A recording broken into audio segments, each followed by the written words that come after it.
Allah menjanjikan 5 hal dalam Al-Quran bagi orang yang memiliki iman. Jadi kita harus punya jawaban ketika ditanya kenapa mesti beriman. Karena memang orang beriman saja yang dijanjikan oleh Allah untuk mendapatkan 5 keistimewaan yang tidak ditemukan pada orang yang tidak beriman. Tapi kalau sampai siang hari ini kita beriman tidak menemukan 5 hal ini, berarti ada yang perlu disempurnakan dari keimanan kita. 1, Allah berjanji dalam Al-Quran, orang beriman itu pasti akan diberikan ketenangan dalam jiwanya. Itu ada di Quran surah ke-48 ayat yang keempat. Huwallazi anzala as-sakinata fi qulubil mu'minin. Dialah Allah yang menjamin akan menurunkan sakinah, ketenangan dalam setiap jiwa orang-orang beriman. Ibu, orang nyari sakinah itu kadang harus berumah tangga dulu. Makanya ayat rumah tangga itu diantara tujuannya untuk dapat sakinah. Quran surah 30 ayat 21. Wa min ayatihi an khalaqalakum min anfusikum azwaja litaskunu ilaiha. Bukankah ibu ingin berumah tangga untuk mendapatkan samara? Samara kan saatnya sakinah kan? Jadi ada orang ingin mendapatkan sakinah harus berumah tangga dulu. Tapi ada orang yang belum berumah tangga pun itu oleh Allah akan diberikan sakinah sepanjang ada iman. Ingat, bukan di lisannya tapi dalam jiwanya. Huwallazi anzala as-sakinata fi qulub. Ya, bukan, maaf ya, bukan fi fam, bukan di lisan, bukan fi alsinatil mu'minin, tapi fi qulubil mu'minin. Jadi orang beriman itu, kata Allah, jika benar imannya sampai ke jiwanya, aku akan berikan ketenangan dalam dirinya. Jadi kalau belum berumah tangga saja sudah dapat sakinah, apalagi kalau sakinah itu dibawa ke rumah tangganya. Pasti dipastikan 100%, orang yang imannya benar sudah pasti di rumah tangganya, sesulit apapun persoalannya, pasti akan dihadapi dengan semua ketenangan yang hadir dalam kehidupannya.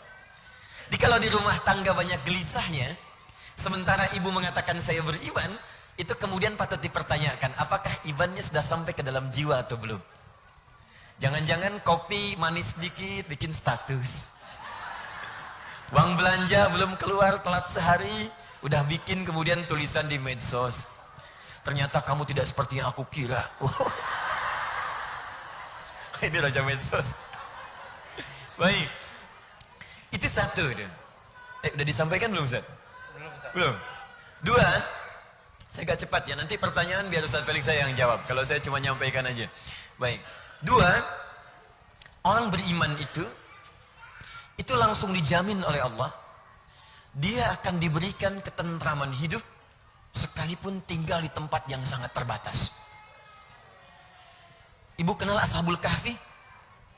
Oh, hebat. Ya nggak apa-apa. Ibu, Ashabul Kahfi itu kan, kahfi itu apa artinya? Gua. Gua itu ada 2. Gua itu ada 2. 1 gua sempit yang masuknya hanya cukup bagi 1-2 orang. Itu disebut Hira namanya. Jadi kalau ada gua yang dalamnya ruangannya sempit, yang hanya cukup untuk 1 atau 2 orang saja, yang masuk cuman saya sama Ustaz Felix berdua, nah, misal yang lain gak bisa masuk, itu disebut Hira namanya. Ibu pernah dengar gua Hira? Nabi menerima wahyu di apa? Gua apa? Kenapa disebut gua Hira? Gharun, Hira, gharun, ghar, bahasa Arabnya ghar. Hira itu tempatnya, ya, gharun, tempat yang sangat cukup hanya untuk 1-2 orang saja. Kenapa disebut gharun? Karena di tempat itu hanya masuk 1-2 orang saja.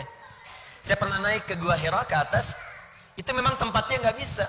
Kita akan mengadakan pengajian BKSM di Gua Hira, nggak akan cukup.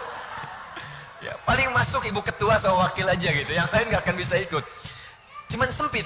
Tapi kalau yang di gua itu cukup luas dalamnya, bisa masuk 5 orang, 6 orang, 7 orang, 8 orang, maka nanti akan berubah namanya dari gharun jadi kahfun, kahfi.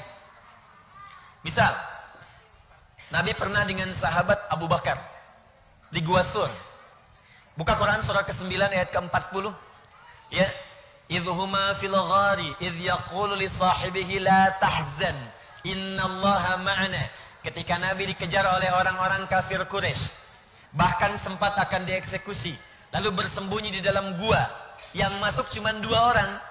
Nabi dengan Abu Bakar saja. Karena yang lain gak bisa masuk, tempatnya sempit. Makanya kata orang-orang kafir, ini mustahil Muhammad SAW masuk ke sini. Kenapa? Karena tempat ini begitu sempit. Dan jaring laba-laba pun, dan sarang merpati pun gak rusak. Makanya mustahil bisa masuk. Tempatnya disebut dengan gharun. Tapi kalau yang masuk bisa 4, 5, 6, 7, maka tempatnya berubah nama menjadi Kahfun. Ada surah ke-18 dikenal dengan surah Al-Kahfi. Kenapa disebut surah Al-Kahfi? Karena ada banyak anak muda. Ada yang menyebutkan 7 orang. Ada yang menyebutkan 5 orang, 6 orang, 8 orang. Intinya lebih daripada 3 orang, cukup banyak. Masuk ke dalam gua itu. Saya tanya ibu, bu, di gua itu ada penerangan nggak? Ada lampu nggak?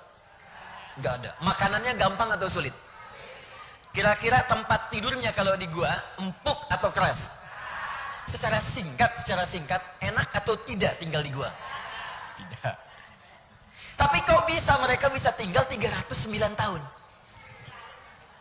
Baik. Tidurnya enak, nyaman, tidak ada yang ganggu. Saking gak ada yang ganggunya, 309 tahun tidur itu nyaman. Miring, bahasa Qurannya miring kanan enak, miring kiri enak. Makannya gak usah nyari, tiba-tiba langsung kenyang. Ya, kemudian matahari itu selalu terbit terbenam di setiap penghujung gua. Jadi dalamnya itu gak pernah gelap sempurna. Terang, remang, enak, tidurnya nikmat sekali. Apa rahasia? Tinggal di gua pun bisa nikmat sampai ratusan tahun. Apa rahasianya? Rahasianya ada di surah gua Al-Kahfi ayat ke-13. Perhatikan kalimatnya. Quran surah 18 ayat 13, posisi paling kiri di pertengahan. Perhatikan ayatnya. Saya agak cepat. Nahnu naqussu 'alaika naba'ahum bil haqq. Saya akan kisahkan, kata Allah, kisah para pemuda yang tinggal di gua untuk berlindung dengan sebenar-benarnya. Bagaimana mereka bisa tinggal di gua dengan nyaman ratusan tahun? Perhatikan baik-baik kalimatnya. Dan di sini poinnya. Innahum amanu bi rabbihim. Karena mereka punya iman yang sangat kuat dalam jiwanya kepada Allah Subhanahu wa taala. Wa zidnahum huda. Dan dengan keimanan itulah kemudian mereka diberikan semua kemudahan dalam kehidupannya. Jadi bu, kata Al-Quran tuh begini, kalau iman itu kuat dalam jiwa, maka tinggal di tempat sederhana pun, hidup terbatas pun, itu akan nikmat. Saking dahsyatnya kaget tuh benda bunyi boom gitu. Gitu. Jadi kalau iman itu kuat dalam jiwa, nggak ada istilahnya terbatas, tinggal di tempat yang sempit pun, suasana terbatas pun itu akan terasa nikmat. Makan tempe pun nikmat, ada garam pun nikmat, jalan kaki pun nikmat. Tapi kalau imannya nggak kuat, ibu punya pesawat terbang pun itu selalu gelisah dalam kehidupan. Istana semewah apapun, kalau ketenangan, keimanan nggak ada dalam jiwa, itu otomatis hidupnya akan penuh kegelisahan. Nih kalau ibu mau tahu nih sederhananya begini, ibu pilih mana? Ingat ya, nggak ada pilihan ketiga dan jangan maksa. Maksa saya keluar sekarang. Lihat sini, kaya tapi gelisah atau miskin tapi tenang, pilih mana? Terus saya bilang, pasti pilih yang ketiga.